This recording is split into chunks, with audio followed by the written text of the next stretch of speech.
December 24 లోపల 2 లక్షల ఉద్యోగాలు భర్తీ చేస్తానని హామీ ఇచ్చినటువంటి వ్యక్తి జాబ్ క్యాలెండర్ దాని గురించి మాట్లాడాడు. రైతులకు సంబంధించి ఏవైతే హామీ ఇచ్చారో దాని గురించి మాట్లాడే పరిస్థితి లేదు.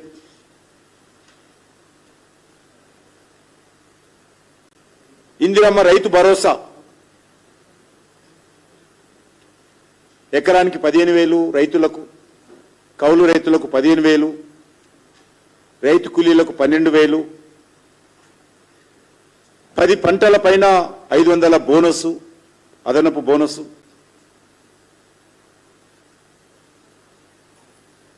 ఈరోజు ఈ రకమైనటువంటి అంశాల మీద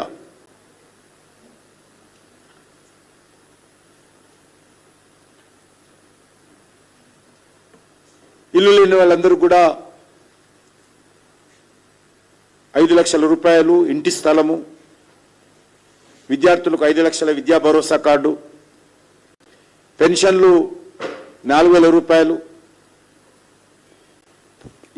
వీటి మీద ఆయన ఆలోచన చేసి మాట్లాడితే బాగుంటుంది. తన బాధ్యతను విస్మరించి తను చేయాల్సిన పనులు ఏ హామీతోటైతే అధికారంలోకి వచ్చాడో ఆ హామీలు అమలు చేయకుండా గాలి మాటలు మాట్లాడుతూ విమర్శించడము మంచిది కాదు. నాకు రాసిన ఉత్తరంలో నిన్న మరొకసారి 1,66,569 కోట్ల 31 లక్షల రూపాయల నిధులు మంజూరు చేయాలని డిమాండ్ చేశాడు. నాకు తెలిసినంతవరకు ఇటీవల కాలంలో ఏ రాష్ట్రానికి కూడా కేంద్ర ప్రభుత్వము ఇంత పెద్ద ఎత్తున నిధులు మంజూరు చేసినటువంటి పరిస్థితి లేదు.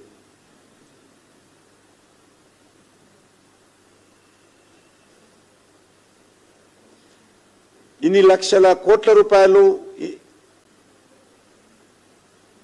కేంద్ర ప్రభుత్వం దగ్గర రెడీగా ఉండే పరిస్థితి కూడా ఉండదు. అంతేకాకుండా నేను అడుగుతాను ముఖ్యమంత్రి గారిని, మీరు 1,66,000 కోట్ల రూపాయలు అడుగుతున్నారు కదా, మరి రాష్ట్ర ప్రభుత్వం బడ్జెట్లో ఈ ప్రాజెక్టులకు ఎన్ని కేటాయింపులు చేశారో చెప్పాల్సినటువంటి అవసరం ఉంది. కేంద్ర ప్రభుత్వం అడుగుతున్నప్పుడు రాష్ట్ర ప్రభుత్వం కూడా కేటాయింపులు చేయాలి. అసలు ఈ ప్రాజెక్టులో ఏదైనా ఒక ప్రాజెక్టు కేంద్ర ప్రభుత్వము ఎన్నికల ప్రణాళికలు పెట్టిందా? కేంద్ర ప్రభుత్వం ఎక్కడైనా హామీ ఇచ్చిందా?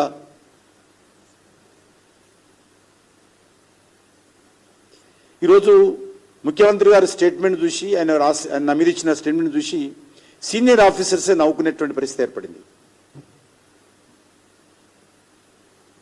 నాకు డిసెంబర్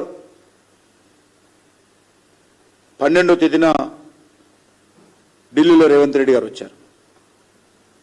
ఇదే 1,66,000 కోట్లు ఆ రోజు కూడా నా చేతికి ఇవ్వడం జరిగింది. సీఎం గారు ఏ అంశాలైతే పొందుపరిచారో, ఏ మంత్రిత్వ శాఖకు సంబంధించినటువంటి వివరాలు నాకు ఇచ్చారో వాటన్నిటిని కూడా ఆయా మంత్రులకు విభజించి నేను స్వయంగా ఆయన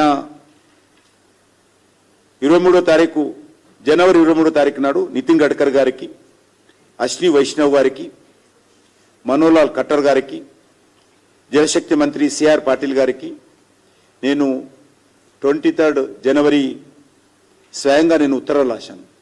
నేను వాళ్ళకి రాసినటువంటి ఉత్తరాలు కూడా అదే రోజు జనవరి 23కే నేను గౌరవ ముఖ్యమంత్రి గారు కూడా పంపించాను. మీరు నాకు ఉత్తరం రాశారు, ఈ అంశాలు ఎందుకు మీరు లేవనెత్తారు, వీటన్నిటిపైన కూడా నేను సంబంధిత మంత్రులకు ఉత్తరాలు రాస్తాను. 2024లో రేవంత్ రెడ్డి గారికి ఉత్తరం రాశాను. 2,585 కోట్ల రూపాయలు రాష్ట్ర ప్రభుత్వం 50% ల్యాండ్ ఎక్విజిషన్ వాటా అవుతుంది, దాన్ని భరించాలని చెప్పి కోరాను.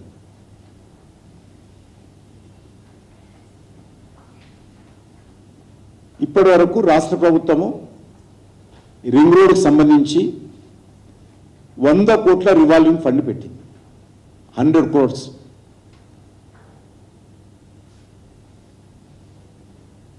రాష్ట్ర ప్రభుత్వ బడ్జెట్ అది ఈరోజు వరకు. దీనికి సంబంధించి నేను ఈ మధ్యలోనే ఈ వివాదం రాకముందే నేను వరుసగా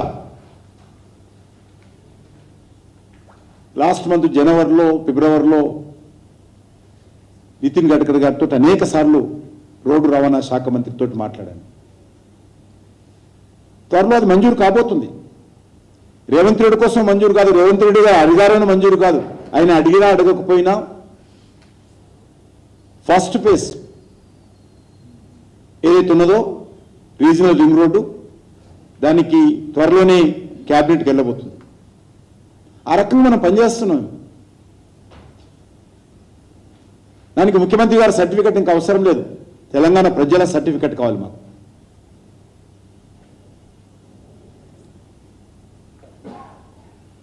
ఫస్ట్ ఫేజ్ కాగానే ముఖ్యమంత్రి గారు బాధ్యత చేపట్టిన తర్వాత ఏ స్టేట్మెంట్ ఇచ్చారు? సెకండ్ ఫేజ్ మేమే చేస్తాము, కేంద్రం చేయకూడదని చెప్పి సొంతంగా కన్సల్టెన్సీ పెట్టి గతంలో చేసినటువంటి రూట్ అంతా మార్చుకొని గందరగోళం చేసి చివరకు మళ్ళీ ఇప్పుడు మాట మారుస్తున్నారు. మేమే చేసుకుంటాం. కూడా మంచి రిటర్న్స్